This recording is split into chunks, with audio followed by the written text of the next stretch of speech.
নমস্কার বন্ধুরা, আমার চ্যানেল গার্ডেন টিপস অ্যান্ড ট্রিক্সে আপনাদের সবাইকে স্বাগত।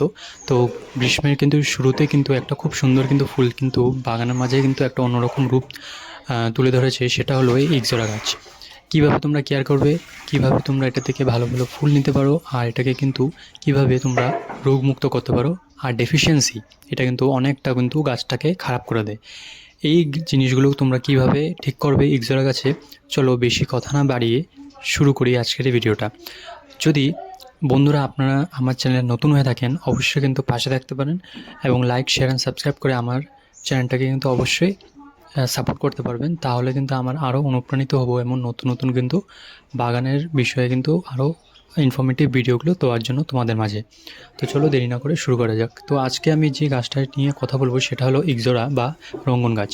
এই সময় কিন্তু প্রচুর পরিমাণে কিন্তু ফুল ফোটা শুরু হয়ে গেছে এই রঙ্গন যে গাছগুলো সেগুলোতে। তো তোমরাও কিন্তু এগুলো ছোটো ছোটো কিন্তু চারাগুলো বসাতে পারো। বসিয়ে দিলে কিন্তু এগুলোই খুব সুন্দর করে কিন্তু এই সময় হয়ে থাকে। তো আমি এটা কিন্তু একটা ছোটো চারা কিনে এনেছিলাম প্রায় বলতে পারো 5 থেকে 6 মাস আগে। ঠিক ঠান্ডা বা শীতে আসার আগে, শীত আসার আগে কিন্তু এই গাছটা আমি লাগিয়েছিলাম। তখন কিন্তু এই গাছটা একেবারে ছোট ছিল, তার মধ্যে কিন্তু একেবারে কোনো রকমের কিন্তু পাতা যে রূপটা দেখা কিছুই ছিল না, বলতে গেলে কিছুই ছিল না। গাছটা একেবারে ছোট ছিল।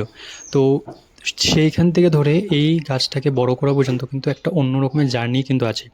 এই গাছটা কিন্তু খুব সহজে কিন্তু এখন পাওয়া যাচ্ছে। তোমরা কিন্তু মিস না করে এই গাছটাকে অবশ্যই কিন্তু বাড়িতে লাগাতে পারো।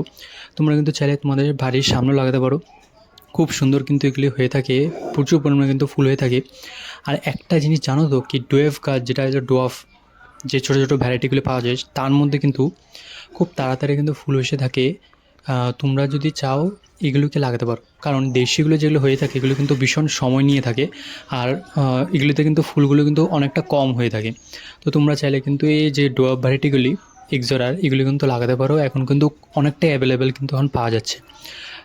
আমি এটার একটা ছোটো চারা কিন্তু অনলাইন থেকে আমি এনেছিলাম। তো এখান থেকে কিন্তু আমি এটা ছোট্ট একটা চারাটা লাগালাম, আর এখন কিন্তু এটা হচ্ছে। তো আমি 1 মাস আগে এটার মধ্যে কী এমন অ্যাপ্লাই করলাম, এটার মধ্যে ভরে ভরে ফুল আসছে। তো আমি অ্যাপ্লাই করলাম হলো একটা মিক্স খাওয়া, যেখানে আমি ভার্মি কম্পোস্ট বা কার্বন কম্পোস্ট, বোন মিল, দেন এনপিকে অল্প নিলাম। 19-19 নিতে পারো বা 20-20 নিতে পারো, তোমাদের ইচ্ছা মতো। তো যেটা ভালো হবে তোমাদের মনে হবে সেটা কিন্তু নেবে। আর আমি নিলাম অল্প ম্যাগনেসিয়াম সালফেট, যেটা হলো ইপসম সল্ট। এটা কিন্তু খুব বিশেষ করে কিন্তু তোমরা কিন্তু গাছটাতে স্প্রেও করতে পারো, অনেক ভালো কিন্তু কাজ করে। আর কোনো রকমের ডেফিসিয়েন্সি, যেটা হলো ম্যাগনেসিয়াম ডেফিসিয়েন্সি, যেখানে পাতা কিন্তু আস্তে আস্তে হলুদ হয়ে পড়ে যাওয়া বা পাতার যে রঙটা সবুজ থেকে হালকা সবুজ হয়ে যাওয়া কিন্তু প্রবলেমগুলোকে খুব সহজে কিন্তু সলভ করে দেবে। চাইলে তোমরা কিন্তু 1 সপ্তাহের মাঝে মাঝে বা 1 সপ্তাহে কিন্তু 2-3 বার করে এর মধ্যে নর্মাল জলও স্প্রে করতে পারো গরমের দিনে, বা হয়তো এনপিকে 19-19-19 যখন দরকার হয় তখন কিন্তু স্প্রে করে দেখতে পারো, খুব কাম লাগবে। কেমন লাগলো ভিডিও অবশ্যই জানাবেন। ধন্যবাদ।